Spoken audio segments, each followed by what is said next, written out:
A virgin woman took sperm from a man's condom in a hotel to get pregnant and obtain the mansion she dreamed of.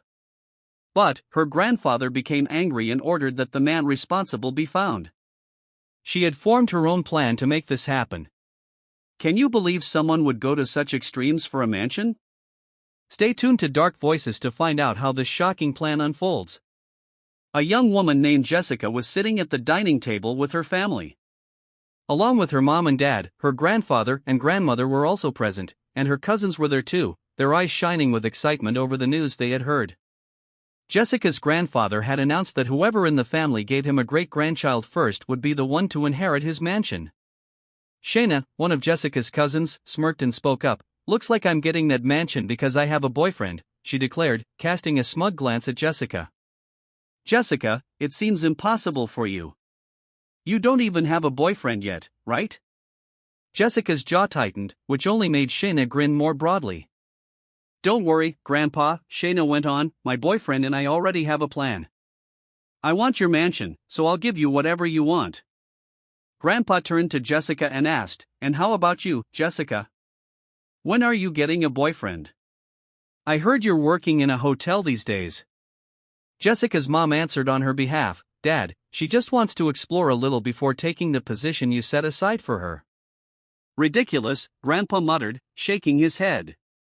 "I don't think I can entrust that mansion to your daughter, Lucy. She doesn't look like someone who has real plans in life." Shayna laughed in delight. "Don't even bother competing for the mansion, Jessica. You don't really need it anyway." Jessica felt the muscles in her jaw clench more firmly. "Don't speak too soon, Shayna. For all you know, you'll wake up one day and I'll be living in Grandpa's mansion, maybe as my housekeeper," Shayna retorted, then laughed again.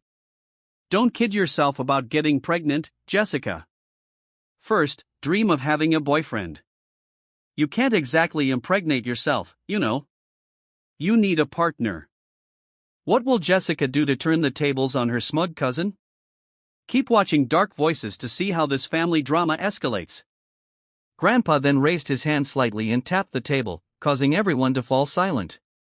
"That's enough. You've heard my condition, right? You're all adults, and I don't want any of you to grow old without partners. So, the first to get pregnant and give me a great-grandchild will be the heir to my mansion. Is that clear?" Jessica stopped talking and just finished her meal. She honestly wasn't interested in her grandfather's mansion. She had no idea what she would do with it, but her cousin's attitude stirred a competitive streak in her. She wanted to prove she could get pregnant just like Shayna, even without having a single boyfriend from birth. When Jessica and her parents arrived home, her mom tried to reassure her, "Calm down, dear. You don't need that mansion." Her dad agreed, "Yes, honey, just let Shayna have it.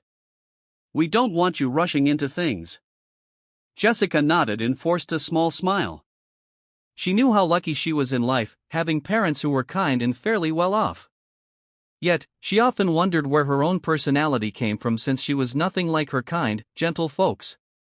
She only appeared sweet when she was in front of them.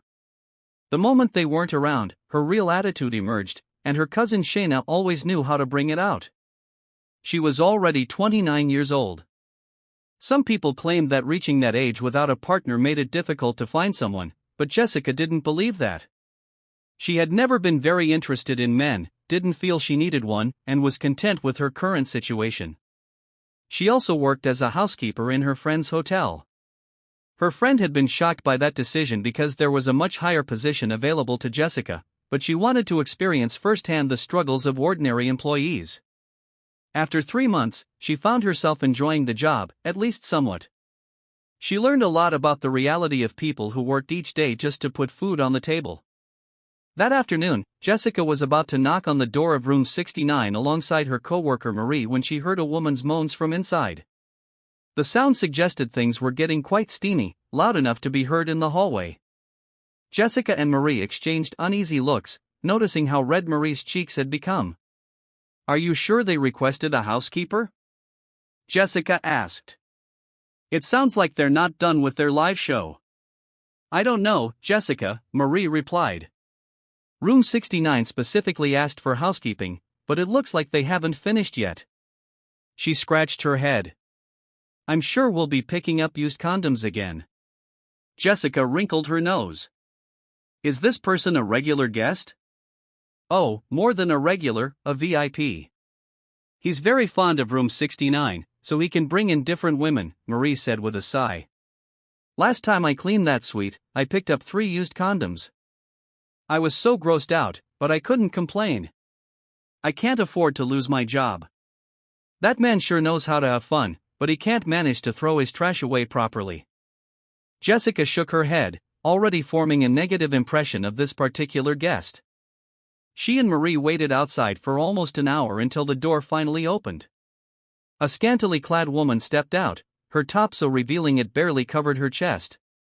She blew a kiss towards someone inside the room, giggled, and then left. A different woman again, Marie commented, then signaled Jessica. Come on, let's go in. Just don't look at him too much. Jessica nodded and entered the suite. It was spacious, and she immediately spotted the shirtless man inside.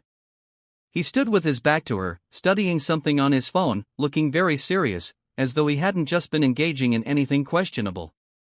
You handle the condoms, Marie whispered to Jessica, making Jessica feel a little numb. Marie added, go ahead, so you can get used to what we deal with, then headed into the bathroom to start cleaning there. The man finally glanced back at Jessica. Why are you just standing there? He asked curtly.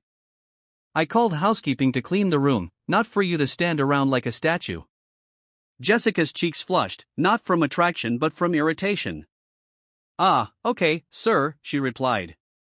I'll clean up the trash from all your, activities. What did you say? He demanded. She forced a big smile. Nothing, sir. I'll just get started. She stepped away and began collecting the 3 used condoms thrown around, clearly never disposed of properly. Jessica felt an urge to complain to her friend who owned the hotel about this guest, but she realized the man was likely paying a lot for his VIP suite and stayed there often. While Jessica tidied up, she couldn't help overhearing the man's serious-sounding phone call. He stood with his hands on his hips, giving off the air of someone in deep negotiation. He had an impressive physique, and Jessica could see why women would be drawn to him. What, do I really have to do that? I already agreed to the wedding. Why do I have to propose just for show? Jessica grimaced. So, he was getting married, which explained the relentless sampling of women. Perhaps he was trying as many flavors as he could before tying himself to just one. All right, I'll do it for you, but make sure that's all. I'm not here for romance, you know. I only agreed to this arrangement because it's business, Crystal. Jessica lost interest after that. Images of how he'd had a woman moaning wildly filled her mind, and it was enough to disgust her. Eventually, she and Marie finished cleaning and left the suite. They both breathed a sigh of relief as they stepped into the corridor. How's it going? Marie teased, pointing to the garbage bag Jessica carried. You're in charge of throwing that away. What a waste of his DNA, always ending up in a condom. Jessica simply shook her head at Marie's remark. Tyrannosaurus Rex. They parted ways because Marie had other tasks. Jessica started walking to dispose of the trash, only to pause when her phone rang. She glanced at the screen, saw it was Shayna, and felt annoyance spike. She lifted the phone to her ear. What now? She said by way of greeting. I'm working. Don't irritate me. My cousin is so busy. Anyway, I just wanted to tell you that my boyfriend and I did it last night, Shayna announced, her tone dripping with triumph. Jessica felt revulsion. And I'm supposed to care because? Oh, you're too innocent to understand. Then again, of course you wouldn't know these things, being the pure virgin that you are, Jessica. But remember, if you do it, you might get pregnant, Shayna continued. In my case, I'm sure I'm going to conceive soon. You, on the other hand, probably never. Face it, the mansion is as good as mine. Jessica cut off the call, not wanting to hear more. Her anger at Shayna surged, and instead of throwing the garbage away, Jessica marched into the nearest restroom to try and calm herself. She leaned on the sink, staring at her reflection in the mirror. What am I supposed to do now? She asked herself. Shayna can't have the mansion, but how can I beat her? Grandpa set such a tough condition. He knows I've never had a boyfriend, so it's a losing battle. She closed her eyes, forcing herself to think, until her gaze landed on the trash bag she was still carrying. It contained the used condoms she had just picked up. She opened her eyes wide. Wait a minute. Could this work? The moment she shut herself inside a restroom stall, Jessica opened the garbage bag. One of the condoms was still full of sperm, and it made her grimace. I can't believe I'm even considering this, but maybe it's possible, she murmured. If I just put it in there, maybe I can get pregnant. Her revulsion was intense, but the plan in her head was clear. She told herself that if this really worked and she got pregnant, she would love her child no matter what, even if she never knew the father's identity. She felt no need for a man in her life, just a baby. Jessica inhaled and did the deed, hoping the sperm would swim to her egg and lead to a pregnancy. She prayed she would succeed, if only to ensure Shayna wouldn't win. 1 month after she committed the act, Jessica was in her bedroom, holding several pregnancy tests. Each one showed 2 red lines. Her jaw dropped as she realized it had worked. The insane plan she'd hatched in desperation had actually succeeded. There had been no word that Shayna was pregnant, which meant Jessica was likely ahead of her in the race for Grandpa's mansion. She decided it was time to share the good news. She walked out of her room, wearing a huge smile, which made both her parents stare in confusion. "My, look at our daughter," beaming from ear to ear, her mom commented, hugging Jessica. "Is there good news?" Jessica looked at her dad and then back at her mom. "I'm heading over to Grandpa's place," she announced. Her dad's brow furrowed. "Why?" Jessica held up the pregnancy tests. "To tell him I'm pregnant." "What? How did that happen?" her mom cried, blinking rapidly. "You don't even have a boyfriend." "You don't need a boyfriend to get pregnant, Mom," Jessica declared. "I'm going to see Grandpa now and let him know." Her mom called after her, but Jessica hurried out, determined to reach her grandfather's mansion. Unfortunately, when she arrived, Shayna was there too, waiting in the living room. "What are you doing here?" Shayna sneered. Jessica answered, "I need to speak to Grandpa." Shayna's eyebrows shot up. "Don't tell me you're pregnant too." "I'm not pregnant yet, but my boyfriend and I are working on it." "There's no way you beat me to it." Jessica swallowed her irritation. "I'll let you find out soon enough," she replied. Just then, Grandpa and Grandma appeared. Jessica focused on steadying her nerves. She truly couldn't believe this was happening, that she'd actually conceived a child using a stranger's discarded condom. What would her family say if they ever found out the truth? She needed to remain calm. Her grandmother spoke first. "Well, what brings you both here again?" Before Jessica could respond, Shayna jumped in. "I'm here to show Grandpa I'm really serious about the mansion, and Jessica, who knows?" Jessica faced Grandpa. "Grandpa," she said, mustering her courage, "I'm pregnant." She pulled the pregnancy tests out of her pocket. "Here's proof." Silence filled the room, and Grandma looked stunned. Shayna's mouth fell open. Jessica even offered them an unused pregnancy test so she could do it again right there, but all Grandpa could manage was, "Who is the father?" Jessica tensed. He continued, "I know you don't have a boyfriend, so who's the father of that child?" "That's not important, Grandpa," Jessica tried to say, but he shook his head. "That won't do," Grandpa declared, raising his voice. "Do you know why I set this requirement for you to have children? Because I don't want any of you growing old alone. You, Shayna, need to straighten out your life, and you, Jessica, are nearly 30. I want to see you married off, not just bringing home a baby from who knows where." Everyone felt the tension as Grandpa continued. "If you can't present the child's father to me, I might have no choice but to disown you, Jessica, and you certainly won't get the mansion. You have 2 weeks to bring that man here. If you don't, the mansion goes to someone else." Jessica left her grandfather's mansion, feeling defeated. She hadn't anticipated he would insist on meeting the father of her unborn baby. She thought back to the unknown man who had rented room 69 at the hotel. She hadn't seen him again, and she didn't even know his name. Outside, Shayna looked triumphant. "You're so pathetic, Jessica, getting yourself knocked up without a father on hand." "That's embarrassing. At least I'm classy enough to have a boyfriend." "Good luck getting that mansion. There's no way you can produce a dad for that baby." Jessica spent the next few days feeling tormented. She had never intended to involve the father. How could she reveal that she'd simply taken his condom from the trash? Her parents, who were always so kind, were now deeply worried. None of them wanted the humiliation of a single mom in their family lineage, since it had never happened before.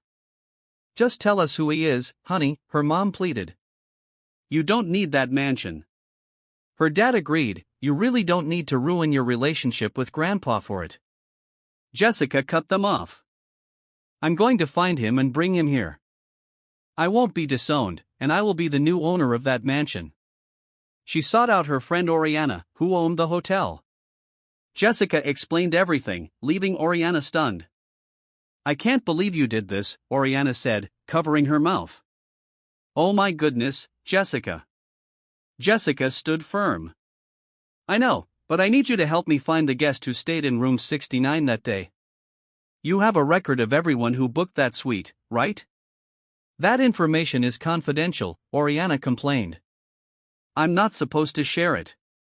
"Please," Jessica begged. "You're my only hope." Oriana sighed heavily.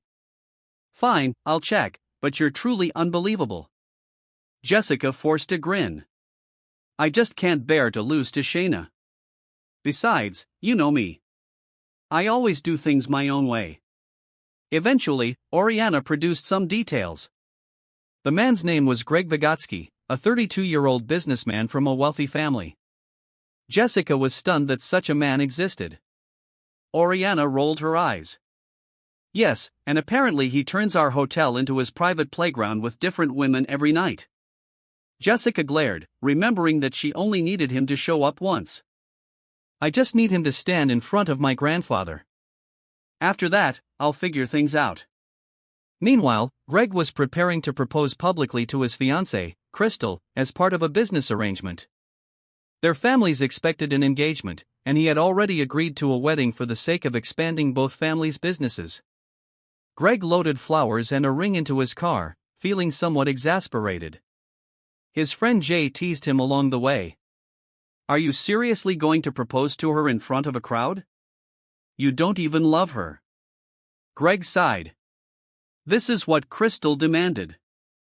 It's purely for show, but I'll do it to finalize the arrangement. I have to make sure I get something out of this. It's how a businessman thinks." They arrived at a small plaza where Crystal stood with a videographer and photographer, ready to capture the staged proposal. Greg's irritation grew when he learned she'd also hired random people to stand around and applaud. As soon as everyone was in position, Crystal signaled Greg to begin. Greg walked up to her, handed her the flowers, and knelt down, presenting the ring. "Will you marry me?" he asked in a monotone. Crystal pretended to be overwhelmed, clasping her hands in excitement. The little crowd cheered enchanted, say yes, over and over. Crystal beamed with false delight, ready to answer, but then a voice interrupted from off to the side. "Excuse me, stop the filming," came a shout. Everyone turned to see a woman with slightly disheveled hair, dressed plainly. She looked familiar to Greg somehow, but he couldn't place her. Crystal scowled. "What's your problem?" she demanded. "I'm looking for Greg Vygotsky," the woman announced. "It's urgent." "That's me," Greg replied, his brow furrowed. "Why? Who are you?" Crystal glanced back at Greg. "Is she your girlfriend?" Greg shook his head. "No, absolutely not." The woman exhaled and said, "I really need to talk to you, Mr. Vygotsky. It's important. You're going to be a father. I'm pregnant with your child." A stunned silence fell. Greg walked up to her, thoroughly confused and irritated. "What did you just say?" She grabbed his hand. "We need to talk, just for a minute." He freed himself from her grip. What is going on?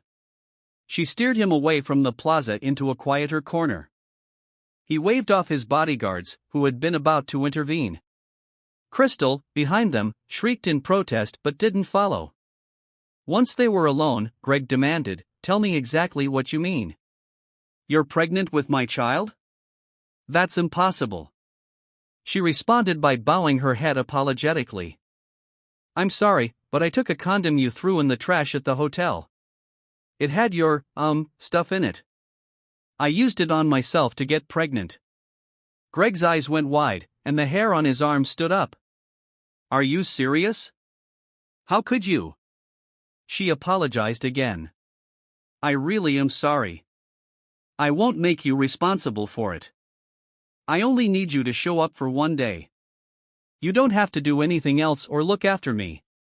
My grandpa is looking for the father, that's all. I was desperate, and your condom was there." Greg was speechless. He had discarded countless condoms. If this woman had done it, could there be others? He felt anger and a strange sense of violation rise in his chest. "I can't do that," he muttered. "I already have a fiancé. This is ridiculous." "Please," she insisted, nearly begging. "I just need you for one day. My grandfather might disown me if I don't bring the father." "You won't lose anything. You can come back to your fiancé afterward." "I swear I won't pursue any child support.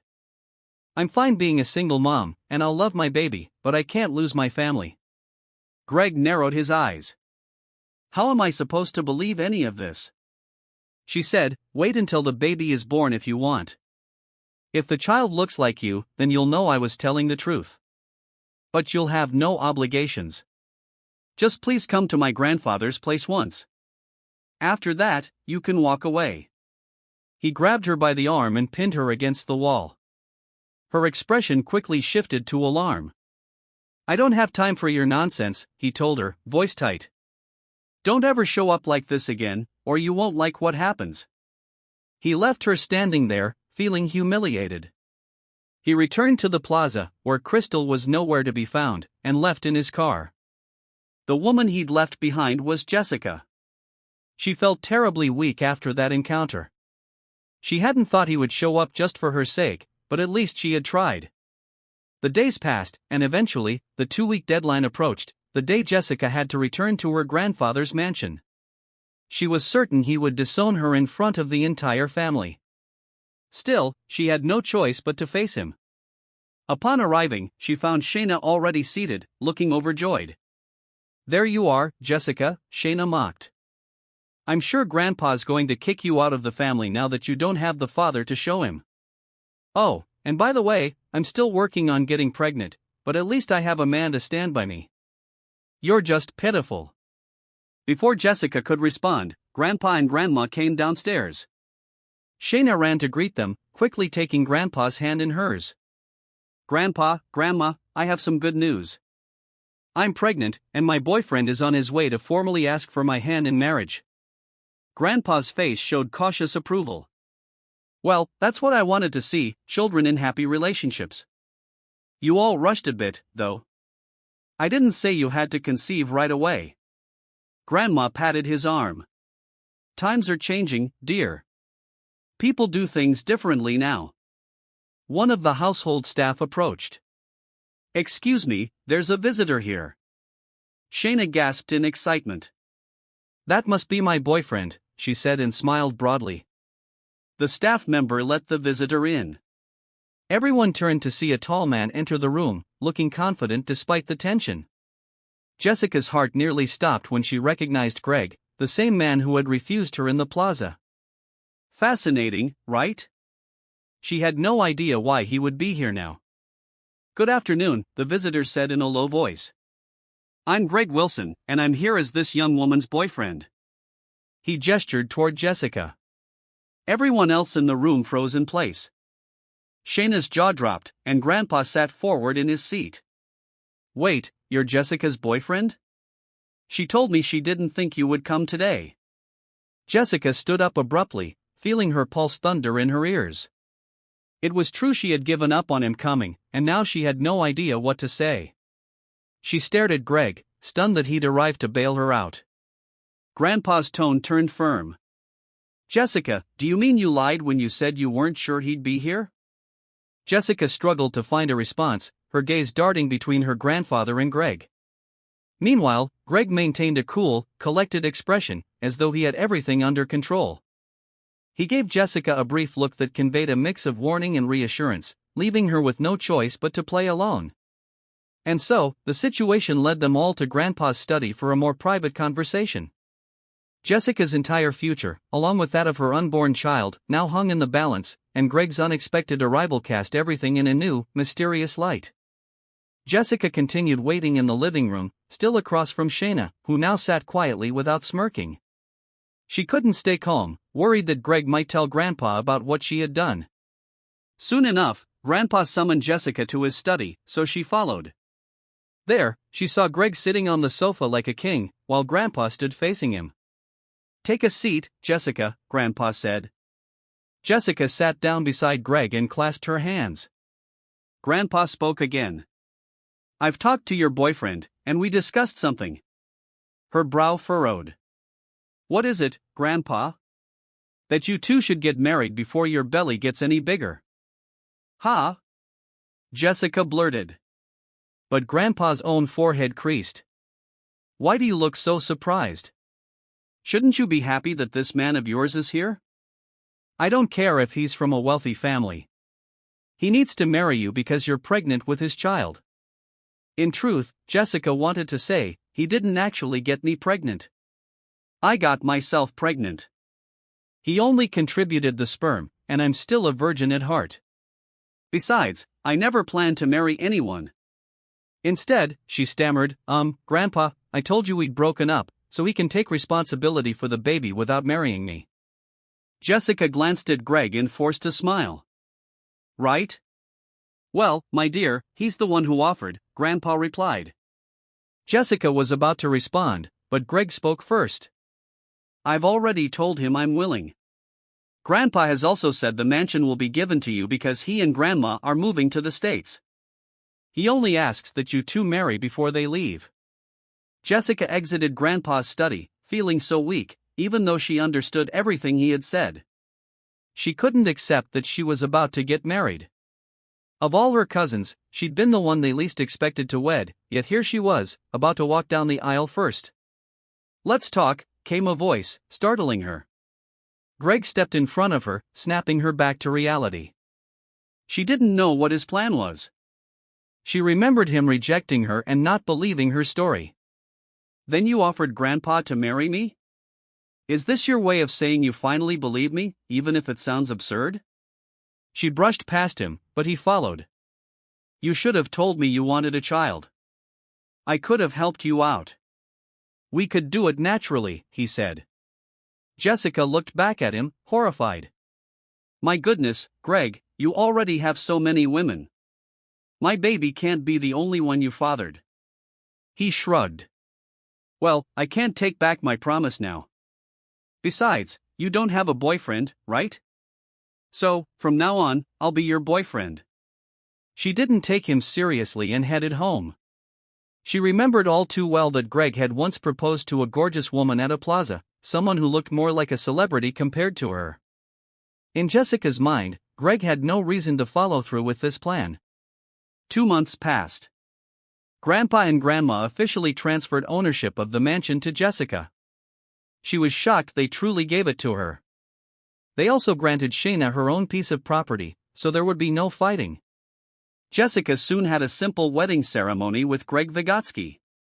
Though it was a modest affair, it was memorable for her because it was her first kiss. Greg moved into the mansion with her. Over the next 2 months, Jessica was surprised by his personality. She almost preferred his serious expression to his sudden bursts of energy. Even so, she appreciated him more and more, and her doubts began to fade as her belly grew. Though she knew she'd brought this entire situation on herself, Greg still took care of her. One day, while they were eating, Jessica, who had a friend working as her doctor, brought up a question. "You know," she began, "my friend said pregnant women can still, do that. She hadn't finished speaking when Greg's eyes lit up. She nearly choked on her juice. "We can," he asked. "Don't you want to try?" Her eyes went wide. "Why would I do that? We're not in that kind of relationship." He smirked. "But you already put my sperm inside you. Don't you like the owner of that sperm?" His tone was surprisingly serious. Jessica blushed. "Oh, come on, if you're that eager, you can always find someone else. I really wouldn't mind since this is just an arrangement, right?" Greg's expression hardened. "That's wrong. You're basically urging your husband to cheat. You're too much. If you're still a virgin, then I'll just teach you about it." He flashed a smile. "I'll teach you, my wife." Despite the odd beginning, Jessica discovered it wasn't hard living with Greg. She'd assumed things would be tense because of his social status, but he spent plenty of time at the mansion, balancing his work with caring for her. Since, in truth, he had no real obligation, Jessica herself was responsible for how she got pregnant. He went above and beyond, even running out in the middle of the night to satisfy her cravings. Her initial impression of Greg started to fade. For all his womanizing, he showed a genuine kindness Jessica came to appreciate. Eventually, she felt compassion for him. She decided to give in to his wishes, partly out of pity, partly out of curiosity. She wanted to experience intimacy, rather than remain forever clueless. Go slow, okay?" Jessica pleaded as Greg hovered over her. "I'm pregnant." Fortunately, the lights were off in their bedroom, so he couldn't see her fully unclothed body, now heavier with pregnancy. Her legs were around his waist, and he hushed her. "I'll be gentle." She felt him position himself, gradually pressing forward. Jessica felt a growing discomfort, then cried out when he thrust in deeply. From that moment on, their physical bond took their relationship to a new level. Jessica wouldn't say she was in love, not yet, but she was starting to develop genuine affection for him. Attraction couldn't be forced, but she felt happy she was experiencing it for the first time. Months passed, and Jessica's belly grew larger. She was both excited and terrified at having brought this situation on herself. Now, there was only a short time left before the baby arrived. One afternoon, she went out to lunch with her friend Oriana because Greg was busy elsewhere. They chose a restaurant where Oriana teased her. "You look so happy for a woman who stole some guy's sperm," Oriana joked, laughing. "I remember when you were so worried before." Jessica nodded. "Yes, I'm not stressed at all. He's actually quite nice, though a bit too frisky," she added with a grin. Oriana's eyes widened. "You mean he's still messing around with other women?" Jessica shook her head. "No, I mean he's frisky with me." Oriana's jaw dropped. "What? So you're not a virgin anymore?" Jessica quickly covered Oriana's mouth. "Keep your voice down. We're not the only ones here," she hissed, then resumed eating. Oriana brushed Jessica's hand aside. "Wow, you've changed, friend. I'm a bit jealous that you're active. I've been missing out for a year now." Jessica just laughed. She shared more about her life lately, then headed home, worried that she hadn't told Greg she was going out. She wanted to be back at the mansion before he arrived. The moment Jessica stepped into the living room, she spotted Greg standing there, arms folded, brow furrowed. "Where did you go?" he asked. "I just ate out," Jessica answered. He moved closer. "Who were you with?" "Oriana," she said. "She's a friend, definitely a woman." Greg relaxed. "Next time, let me know before you go. You're pregnant, remember?" Jessica was startled when he put an arm around her shoulders. "Let's go," he said. "Go where?" "I cooked your favorite meal." "You need to eat again," Greg replied. Jessica smiled and allowed him to guide her to the dining area. She was happy with her married life, mostly because Greg made it feel light and easy. Their start hadn't been the best, but they both put in the effort to make their marriage peaceful and relatively happy. Meanwhile, Greg was on his phone, looking at photos Jessica had texted him. She had taken a mirror selfie in their bedroom, showing off her large belly. The sight made him grin, chasing away his work stress. He remembered the day she had approached him at the plaza, where he was about to propose to Crystal. He'd refused Jessica then, thinking her claim was absurd, until he recalled that last day in a certain hotel room with 2 housekeepers. That led him to back out of his arrangement with Crystal and have her banned from contacting him. He'd assumed Jessica was just some ordinary girl until he discovered she was the granddaughter of Mr. Charleston Henderson, one of the wealthiest and most successful businessmen in the United States. Greg realized that marrying Jessica could also expand his business connections. He proposed to her in exchange for that network. He did get what he wanted, but over time, he realized he'd gained something far more valuable: genuine happiness with her. He'd never expected that someone like him, a playboy businessman, would settle down with a single woman, especially the one who had impregnated herself with his discarded condom. "Wow, man, you've really got it bad," said Jake, Greg's friend, who suddenly peered over his shoulder. Greg quickly turned off his phone screen, scowling at Jake. "Did you see that?" Greg snapped. "See what?" "Your wife's belly?" Jake teased. Greg lunged, grabbing Jake by the collar, and Jake raised his hands in surrender. "Whoa, calm down. Forget what you saw," Greg warned. Jake nodded, swallowing. Okay, I saw nothing." Greg let go and sat back in his chair. Jake chuckled and took a seat across from the desk. "You're in love with your wife, huh? You don't want anyone else seeing her body." Greg fell silent. Jake changed the subject. "Did you hear Crystal married some foreigner? Word travels fast. You really love gossip, don't you?" Greg retorted. Jake grinned. "Hey, when your wife gives birth, make me the godfather. I'll buy the baby a car." Greg rolled his eyes and typed out a message to Jessica, letting her know he'd come home early. His parents had met Jessica and were thrilled that he was finally settling down. If only they knew the entire story, they'd probably laugh, but Greg vowed to keep it secret. Jessica's method of getting pregnant was anything but typical, and he didn't want rumors spreading. When Greg finished his work, he left for a flower shop to pick up roses, Jessica's favorite, and always bright red. As he was leaving with the bouquet, someone called out, "Greg." He turned and recognized Petra, a distant family acquaintance. She seemed happy to see him, but her gaze traveled to the roses in his hand. "Wow, you've changed. A girlfriend?" "Actually, a wife," Greg corrected. Her eyes widened. "Seriously? You're married?" "Yes, and I'm going to be a father soon," he added. "Oh my gosh, I never thought I'd see this day. I remember when you were involved with so many women. People really do change. I wish you and your wife the best, Greg. Don't go back to your old ways." Of course, Greg agreed. He said goodbye, then got into his car, heading home to Jessica. Jessica, in turn, prepared a special dinner at the mansion because Greg had said he would be home early. At 7 months pregnant, she was extra cautious. She waited in the living room, expecting him around 5 in the afternoon. The front door opened, and she assumed it was Greg, but her brow furrowed upon seeing that it was actually Shayna, without a pregnancy bump. "What are you doing here?"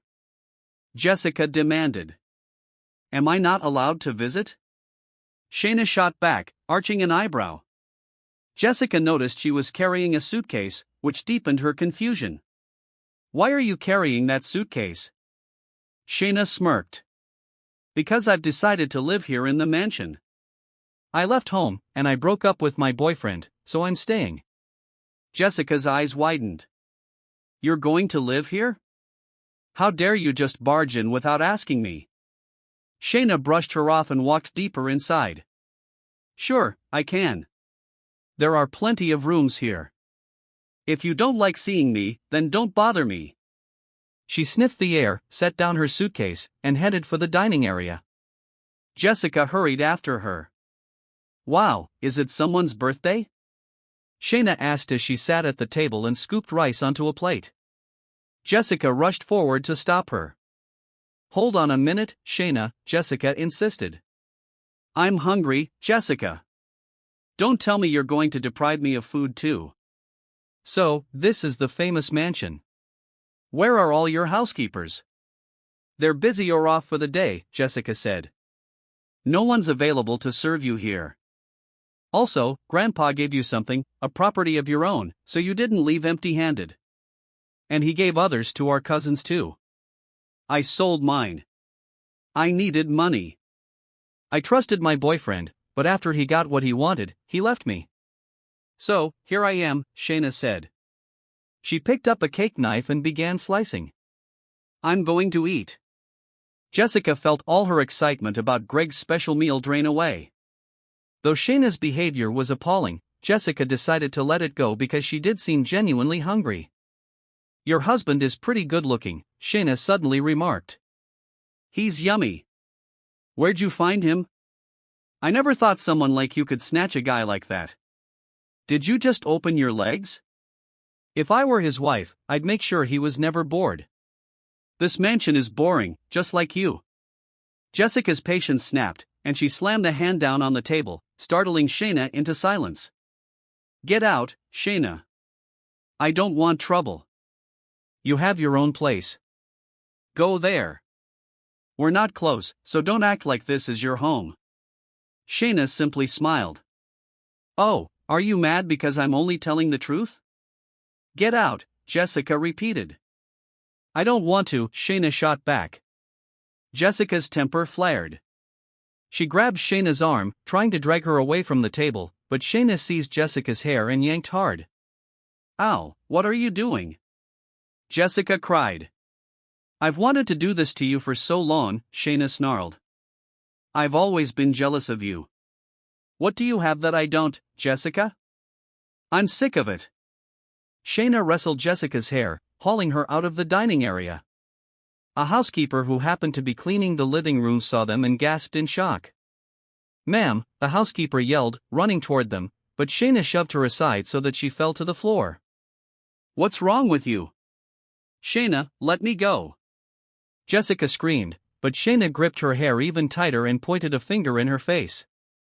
I still can't understand why you're everyone's favorite. You're not even pretty, Shayna went on, voice shaking with anger. She dragged Jessica, ignoring the housekeeper's frantic calls for help. Soon, they reached the mansion's main entrance, where a long flight of steps led down from the front doors. Jessica's eyes widened when she realized where they were. What are you going to do? She cried. I hope you lose that baby, just like I lost everything, Shayna screamed. We can finally be equal. Maybe then I won't be so jealous. She gave Jessica a vicious shove, sending her tumbling down the steps. Jessica screamed, curling her arms protectively over her belly as she rolled. People nearby began shouting in alarm. By the time she reached the bottom, her head was spinning, and pain overwhelmed her. Everything went dark. Greg had just arrived at the mansion's gate, only to see an ambulance and a patrol car out front. He got out of his car and hurried to the security guard. What's going on? Why is there an ambulance here? He demanded, alarmed. The guard replied, Sir, it's Mrs. Jessica. Miss Shayna pushed her down the entrance steps. She needs to be taken to the hospital. What? Greg's heart raced. The police? Yes, sir, the police are here, so don't worry, the guard answered. Greg didn't bother letting the guard finish. He bolted through the gate, sprinting toward the entrance.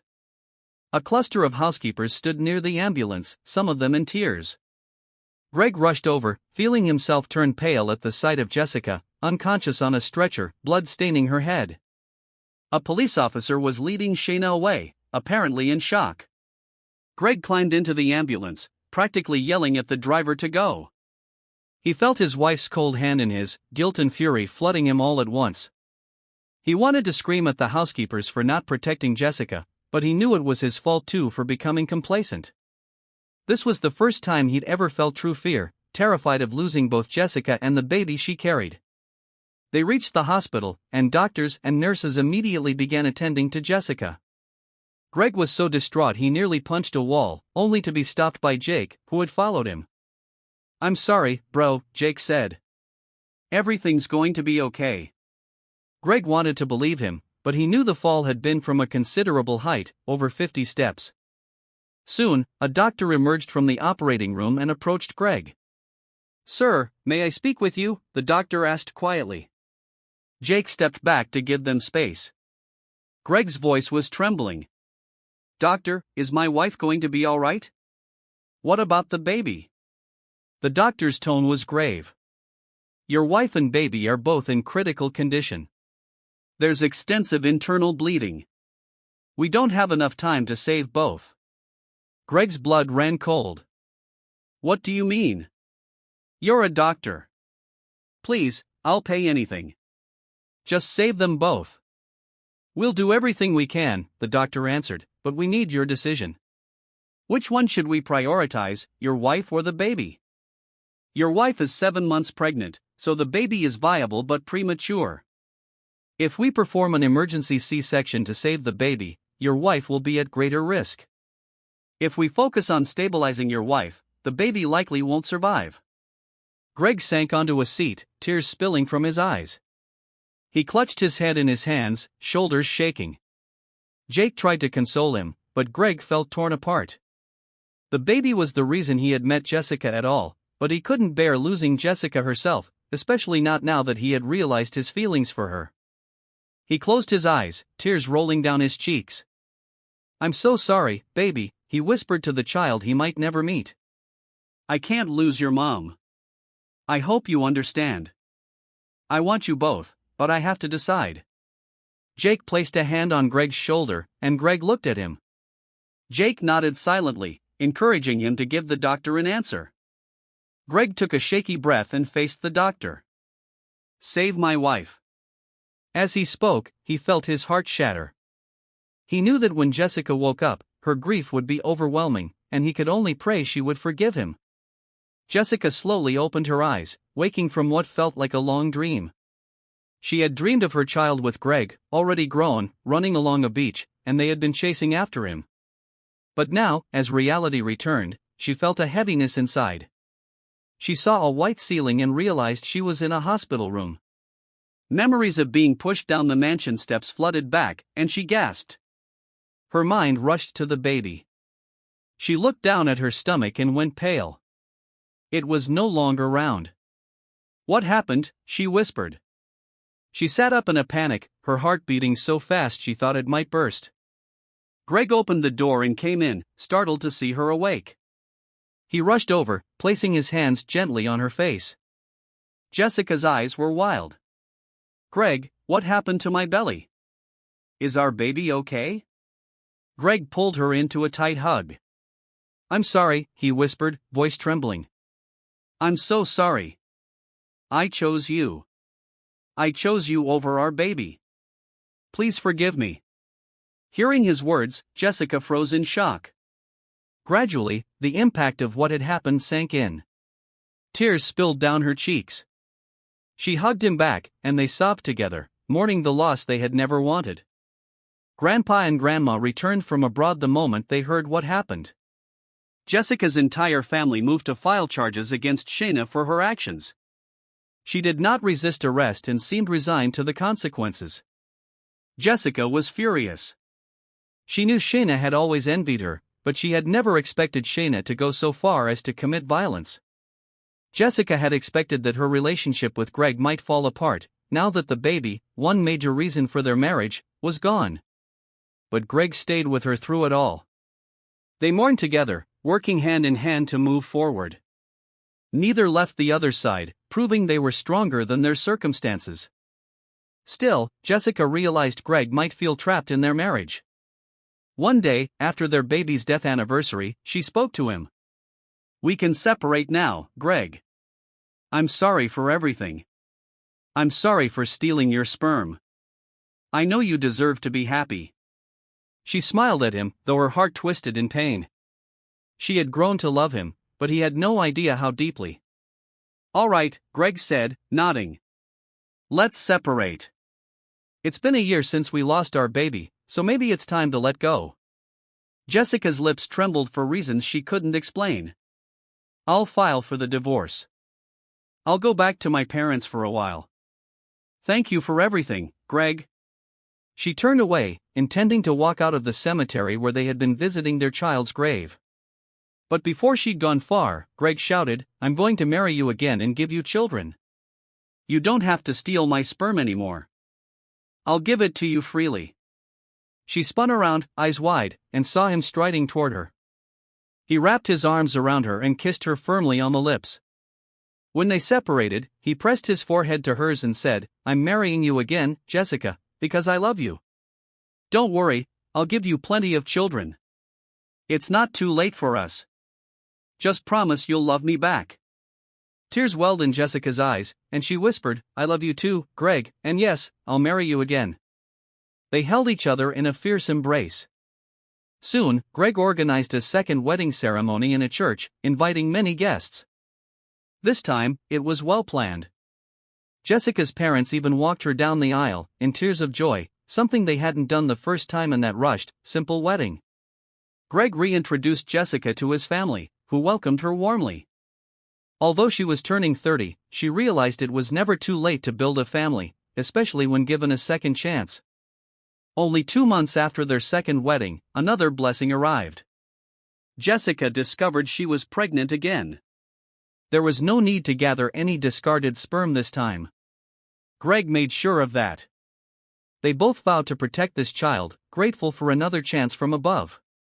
"I love you, my pregnant wife," Greg said tenderly, kissing her on the cheek. "I love you too, Greg," Jessica answered. And together, they watched the sunset from the terrace of their mansion. The end.